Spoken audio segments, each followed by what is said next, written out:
Hello, world. It is Katie and Alex. Happy Friday to you. How you doing today, Alex? I'm doing great. How you doing today, Katie? I am doing awesome. So we are broadcasting live to all of my friends and family on Facebook. How lucky are they?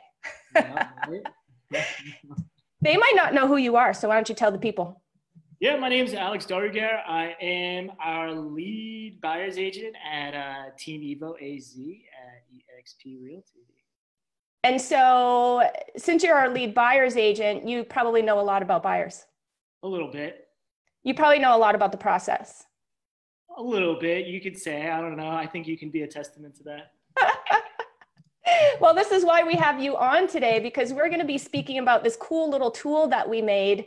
Gosh, when did we make that? Like about a year ago, maybe 2 years ago? Yeah, a little bit. Yeah, we've had it for at least two years, I think so. And I think it's gotten some good reviews from it. It totally has. So what we've done for you, wonderful people of the world, is we have put together what's called a home buyer cheat sheet. So that basically is bullet pointed steps that bring you from point A to point B through the transaction. So basically from the time that you begin to the time that you get the keys in hand. And we are offering it. If you click on the link that I put on the caption, you can get your very own copy, but we're going to go over it real quick with our Rockstar Buyer's Agent. So hold on, let me bring it up, Alex. No worries. Here we go. All right, can you see it? Yes, ma'am. Awesome. All right, guys. So this is the home buyer cheat sheet. And it's, as you can see, it's got about 11 bullet points. And that, like I said, is going to take you from inception to keys in hand. And there's a couple of really important points in here and just some different things that the reason why we have you on is to just bring a little bit of insight to these points and just explain to people, you know, why something like this is helpful for them to have when they're going through the process, and kind of what are the, you know, the little bumps along the way that we might need to be aware of. You know, a lot of people come to us and they have absolutely no clue. They've never bought a house before. They're a little bit scared about it. So hence the roadmap. So the first thing that we suggest to everybody to help them best prepare to purchase a home or to start that engine is to talk to a mortgage lender. Do you agree that's the first step? Absolutely. Talking to a mortgage lender is going to paint the full picture for you in a couple of different ways. And it's going to know what direction you're going to be heading in, whether you're able to buy now, and if you are able to buy now, how much you're able to buy up to. So I'm assuming, since Team EvoAZ collectively has closed now well over 870 deals, I'm assuming that somewhere in those 870 some odd transactions, you maybe had some buyers that did it the other way around.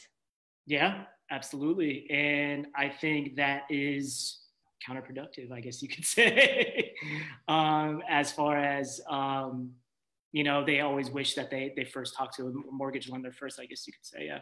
What are some reasons for that? I mean, first and foremost, I'm looking at it like, well, I don't want to fall in love with something I can't buy. Yeah. So that's the thing. If you see, okay, in your own head, oh, I think I can afford this, and then you fall in love with it, what does that set you up to? It sets you up for failure. It sets you up for heartbreak. So why not know what you can buy and only look within those avenues of what you can afford? So you call up your mortgage lender, you give all your items that you want to gather and give it up to your mortgage lender, and he's going to be able to tell you and paint that perfect picture for you in which direction you're heading. Yeah, totally. So talk to me about people who do this, who do it the other way around. They don't go get pre-qualified. They don't do all of that stuff.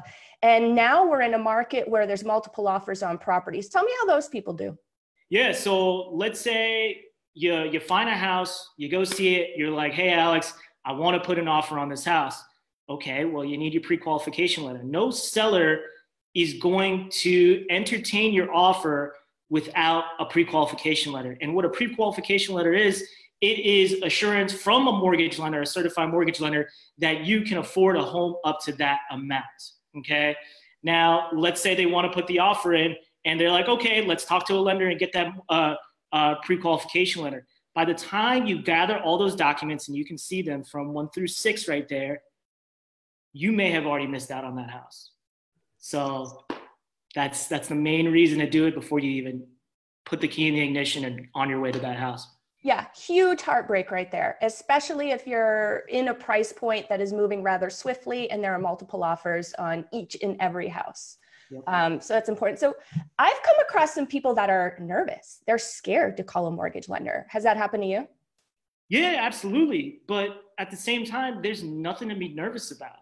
You know, it's going to let you know, hey, I'm on my way to purchase the property, or this is what I got to do to get there. There's nothing to be nervous about. You just have to be comfortable with it. I love that you said that, because our preferred lender is Ryan Gilliam with Waterstone Mortgage. I know he's your preferred. He's my preferred. I mean, I referred him to my mom, for goodness sakes. Yeah, I referred him to myself. So yeah, totally. And he's awesome to talk to. He's very, very easy. And what I love about what he does is, if you are unable to get into a loan at this time, or, you know, a mortgage at this time, he will actually create a roadmap for you specific to your situation. So maybe you have a little bit of credit, you know, stuff that you got to handle. Maybe you got to pay off a little bit of debt, you know, whatever it is, to get you to that point where you can get the best loan at the cheapest rate, or, you know, the lowest rate for your situation. I really love that he does that. Yeah. And then you can also be like, you could qualify for X amount, but you tell Ryan, hey, this is what I want to pay monthly. And he's going to make sure you get the best mortgage from within what your means are, or within what you want to pay monthly. I love that about him. Yeah. So step 2. So that's step 1. It's super important. There's a reason why we have it as step 1 on the cheat sheet. Okay. Yep. As you heard, we've done this a couple of times. Again, there's a reason why it's step 1. So step 2, meet with your realtor. So talk to me about that, realtor Alex. What happens during step 2? Yeah. So obviously, as a realtor, we want to find the perfect home for you and from what your needs and wants are. So best way to do it is meet with your realtor, talk to them face to face, or even virtually like we do. And talk to them about your needs and wants. How many bedrooms, how many bathrooms you need. If you just want a single story, if you're fine with 2 stories, what locations that you desire, what are your possible deal breakers? Like, when I say deal breakers, I mean, it has to have a pool. If it doesn't have a pool, I don't want it. It has to have a big yard. If it doesn't have a big yard, I don't want it. So we need to know exactly what you're looking for. And it may take a couple of houses to look at to know exactly what you're looking for, but at least your realtor is gaining that picture of it.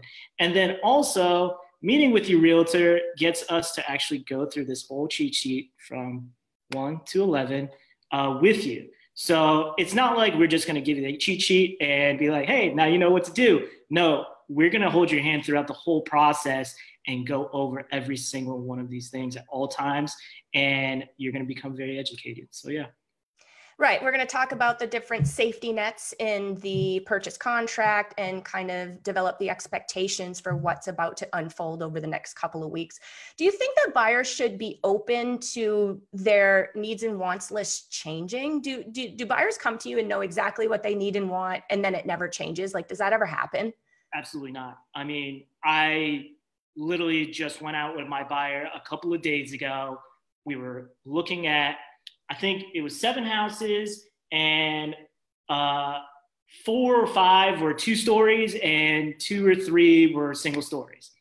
2 days later, I get a text from her, hey, as a family, we've decided we just want single story homes. Mm-hmm. So this is going to change.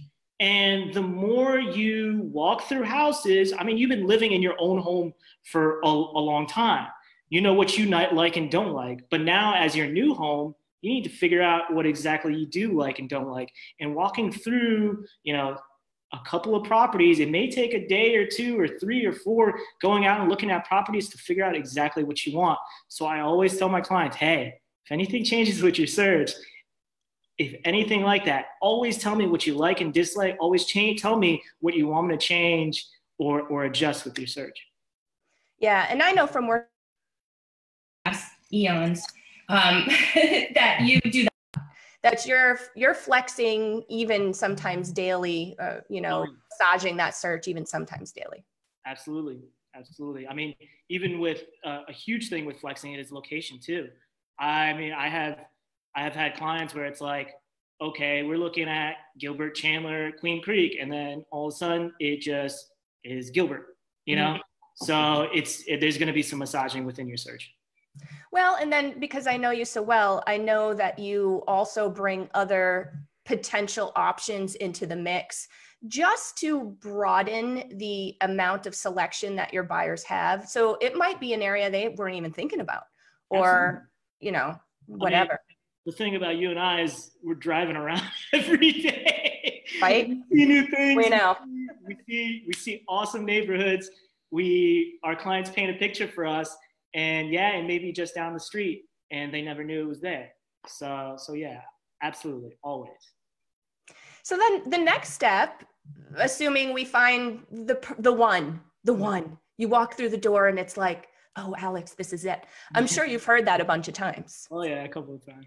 All right, so we found the one. It's time to make an offer. What are we doing now? So you obviously have your pre-qualification letter. If you did step one and you started from step one, you already have your pre-qualification letter from your lender. So that's what you first need for your offer. Now we're going to talk about putting the offer in. Now there's going to be a couple of things that we're going to have to discuss with the offer. And it's going to base from house to house. We're going to want to figure out what is the best and most reasonable offer to put in for yourself. Okay. Mm-hmm. And this is going to come down to a couple of things. It's going to come down to, as far as offer price is going to be the first thing we're obviously going to discuss. Hey, Mr. Realtor, how much should I offer for this house? Right. Okay? And we're going to look at if it's priced well.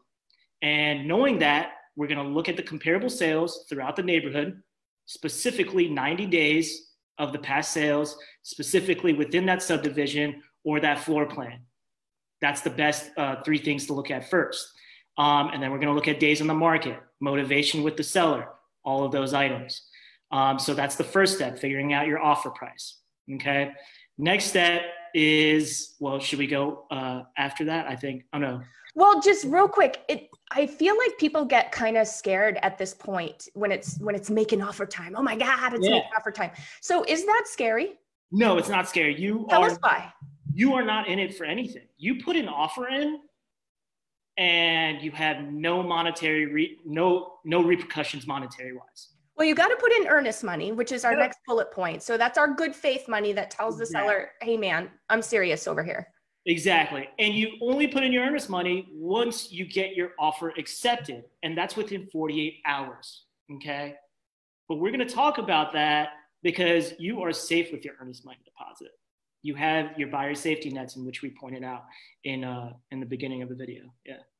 All right, so let's hit them with them. The first one is actually bullet point number 5. So that's my favorite safety net, to be honest with you. Yeah. And that is the first 10 days of the contract. Yeah. So what are we doing during the first 10 days of the contract? Let's say we did it, we won the bid, we're under contract, we got our earnest money in. What now? Okay, so the first thing that's going to happen within 3 days of acceptance, you're going to get something called a seller property disclosure statement. That is going to tell us about every known fact that the seller knows about the property. Read over this carefully, okay? Mm-hmm. Now, we're going to have to hire a general home inspector. Now, we're going to go into there. The general home inspector is going to inspect the entire property. He's going to tell you what's good about the property, what's bad about the property, what needs to be repaired, what looks great, what you don't need to worry about with that property. Now, that's going to paint a broad picture for you within that property. The good thing is, if there are bad things or if there's repairs that are needed to be done, it's not the end of the world. Right. You don't have to buy it if you don't want to. Or you can get the seller to repair those items. Right. Now, if you ask the seller to repair stuff, because say there are some deal breaker items. Yeah. Okay. And you're like, oh, okay, Alex, I'm going to ask the seller to repair it. But what happens if the seller says no? I mean, can he say no? Does he have to repair them? No, he doesn't have to repair them. But here's the thing is if the seller says no, or he's only going to do, let's say 50% of your repairs, you can back out and you can get that earnest money deposit we talked about back. So you guys are safe. If you're not comfortable with taking that property without those repairs being done, then back out and get your earnest money deposit back and then move on. Let's start looking at homes again. Yeah. So we have a general inspector. Yep. That we typically get. That's what we, typically suggest. We have a termite inspector. We typically suggest that. So what are those two things costing buyers these days? So an inspection is going to vary between home to home. The biggest thing that in figuring out a cost is going to be the size of the property. And usually that's going to be vary from $300 to $500. And then it's also going to depend on if there's a pool. Usually there's like a $50 to $75 charge on top of that if there's a pool. Now a termite inspection is going to be anywhere from $50 to $75, and it's highly recommended you do that. Yeah, for sure. So that's the home inspection. That's the first contingency in the contract. We at Team EvoAZ at eXp Realty like to call it a safety net because that's a lot easier to understand. Yep. So that's contingency number one. What's the second contingency? Happens to be bullet 7. Yeah, that's your appraisal contingency. Now, myself, and it depends on the situation that you're in or what you have negotiated on the contract. I always like to order the appraisal right after you've done the home inspection. Right. And the reason for that is you want to be comfortable with the condition of the property before you order an appraisal on the property. Before you start shelling out some money there. Exactly. You start shelling out some more dough for the appraisal, okay? Because you just spent $300 to $500 in your home inspection. Why spend another $400 to $500 in appraisal if you're not comfortable with the condition? Now, the cool thing about the appraisal, and going back to number 3, making an offer and your offer price, you can't buy a home that's not worth what you offer. As long as you're getting a mortgage. As long as you're getting a mortgage. Cash, that's a different story. Yeah, we'll talk about that in a different video.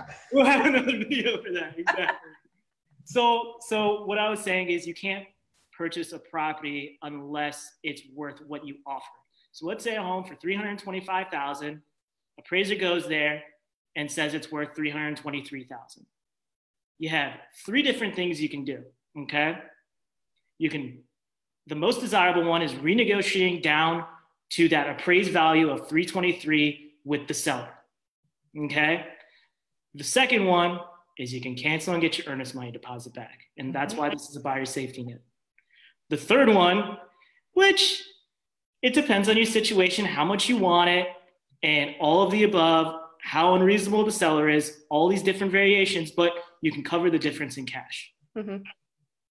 And there has been several instances where it has made sense, and we've done the pros and cons with our client, and it has made sense for them to come out of pocket a little bit. Exactly. Sometimes there's crappy appraisals. I mean, we're all human, 100%. And we've run into that. And before, and Katie will attest to this, Katie and I, before we ever make you shell out some cash for the difference, we'll dispute that appraisal. I mean, that's for sure. Yeah. If needed, if it makes sense. If it makes sense, absolutely. Yeah, I mean, it's actually unbelievable to me. And I'm coming up on 14 years having my license. Yeah, that's great. 14 years. I got grace to prove it. But it's really funny to me, not funny, but it's just interesting to me how many mistakes on appraisals that we've seen over the years. Hey, we're all human, I guess. We are. I mean, square footage mistakes. Yeah. Oh, you got the wrong square footage on the house. Well, there's 10 grand. You know what I mean? So it's kind of interesting. Okay, we're going to skip down just a little bit. Actually, your last contingency is not a bullet point. So we're giving you secrets, people. Secrets. Ooh, the secret bullet point. The secret one. The grand prize. So what's the last one? It is your financing contingency or your financing safety net. Now, with financing, you obviously can't get the home if your financing doesn't work out. Right. You're going to be going through final underwriting with your lender. And when I say final underwriting, they're looking through your finances with a fine tooth and comb, making sure that everything is going to work out. You can afford this loan. Everything works financially for you to purchase this property. Okay. Now, the cool thing about it is if something comes up with your financing, And it could be a variation of things. You know, it could be you lost your job. They're not going to make you go through with this sale if you lost your job. Right. Okay? So don't be scared. You can cancel and get your earnest money deposit back if your financing doesn't go through. However, However, don't go out and buy a bunch of furniture. Don't go out and buy a new car. Don't go out and buy mom a house while you're under contract with yours. Exactly. No because bueno. Here's the thing, your mortgage lender, and one of the huge things about what you qualify for is going to be your debt to income. So don't start using your credit card while you're under contract with that. No boats, people. No boats. Don't buy furniture for your property on your credit card or your appliances. I know there's some great spring sales or whatever. There's some COVID sales out there. Yeah, some COVID sales. People are just like, but don't do that. Yeah. Anyway, yeah. Little word of advice. So I'm skipping through a couple of these things. If anybody wants to talk more in detail about some of these other bullet points, you can certainly contact Alex and I. We are doing 15 to 30-minute Zoom conferences with our clients every day. You don't have to be in the market. If you're just curious about, you know, becoming a homeowner or jumping into real estate, or even jumping into real estate as an agent, then definitely get in touch with either one of us. Doors always open. We're happy to help, happy to share advice. At this point, advice is still free. Yeah. So I'm skipping bullet points here. Let's hit them with the last one for today. And it's the final walkthrough. So what is this bad boy and why do we need it? Okay. So you want your home in basically the same condition as when you walked through it the first time. Substantially is what the contract says. But also, let's go back to number 5, home inspection. Let's say you ask for some repairs. You need to see that those repairs were actually done in a workmanlike manner. Okay? So this is when you walk through the property. Make sure there's no new dings in the walls or holes in the walls, nothing, no leaks in the ceiling, nothing like that. And then you also make sure that all those repairs that you requested were made. And the best thing to do that, and especially if they've had a worker in there to do those repairs, you want all the invoices for those items as well. Right. And we, in many cases, will also hire the home inspector to come back and check all of those repairs because I don't know about you, but I'm no professional on repairs. Like, you know, right. My experience only goes so far. And it's a fraction of the cost too. It's only about like $75 for a reinspection. And when you're, I mean, this is in most cases the largest investment of your life. When you're making the largest investment of your life, it's probably a good idea to spend an extra $100 just to make sure stuff's done, right? I do. We're also wanting to make sure that any appliances or any other items, you know, outside of what's affixed to the home has been left with the home if that's been something that was negotiated in the contract too. Absolutely. I've had several times where the blinds are gone. And what I did, I called out that agent. I was like, get the damn blinds back up. Yeah, that's a big thing. A lot of sellers, you know, we won't get into why that might be bad info. But a lot of sellers don't know what stays with the home. Yeah. And they're out there wrenching and screwdrivering and drilling everything off. And that isn't the good scenario when we get to final walkthrough, because final walkthrough is usually like a day or two before we close. So sellers out there, can you imagine rushing back to the house that you just moved out of to reinstall all the blinds? No, you can't imagine that. No. So don't do it. There's several other things that you shouldn't do either as a seller, but that is another video, yes? It looks like we got like 3 more videos out of this. Do we? Yeah. I'm gonna have to watch the replay and like write it all down and, you know, all of that jazz. So, all right, Alex, if somebody wants to get in touch with the most, how should I say, the best rockstar buyer's agent in town, how can they do that? Email, call, or text. All right, what's your number? My number is 480-442-5743. I'll say that again. It is 480-442-5743. Just feel free to call me. Feel free to text me. Also, you guys can email me at alex@evoaz.com. That's alex@evoaz.com. Awesome. And as you guys know, you can always get in touch with me as well. You can message me here on Facebook. You can text my private cell, which is 480-250-0023. You can hook up with us at EvoAZ.com. And just keep in mind that we are Katie and Alex with Team EvoAZ at eXp Realty out of the Phoenix area, and we are working while other agents are not. All right, guys, have a good one. Thank you. Bye.